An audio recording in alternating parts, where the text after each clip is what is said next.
mantiere iri. Wach mogik midhi miyowa kar kae ka watieko, to kang' inyalo bedo moro bende ma in go ma iseiko, inyalo kawo thuolo mar mondo mi imiwa wach mogik. Kapok awacho wachna mogik, nadwa mede wach mar mental health.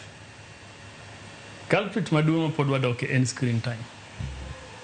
Mbui olalo pach nyithindo. To gima aseneno gi nyithindo sana nyithindo modak e town.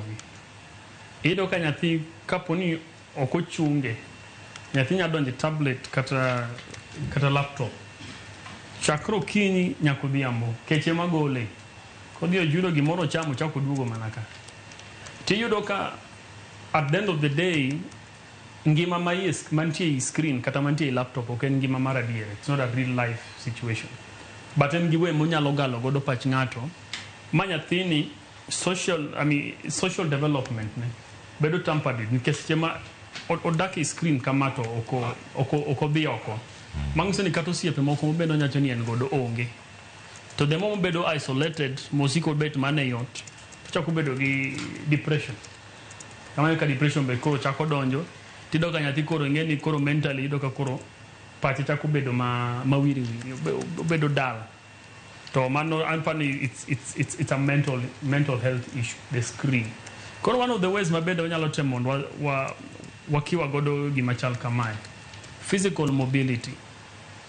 Nyithindo madonge gweng, dakika matin oseori dhi tuwe dhiang', chaki ringi aora.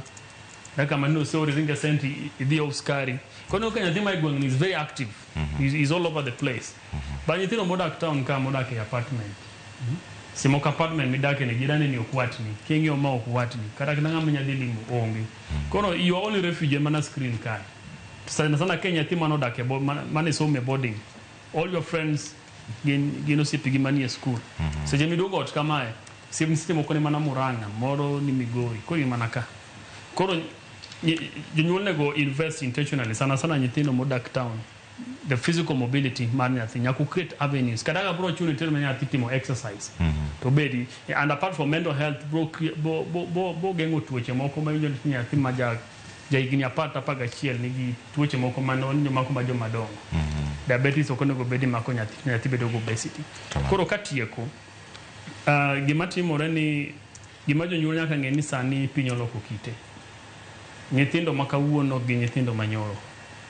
To kendo kaka piny medo lokore e kaka jonyuol bonego bedo motang' nikech sani piny oyawore. There is a lot of access to information ma kaponi janyuol dwa bedo gi experience maber mar parenting, then parents nyaka bed very proactive. Kaka nyithindo medo yudo updates on how to live, janyuol bonego bedo ni dia kod gidro ibendi siko ijiendeleza kaka piny dhi mondo nyathi kik yombe nikech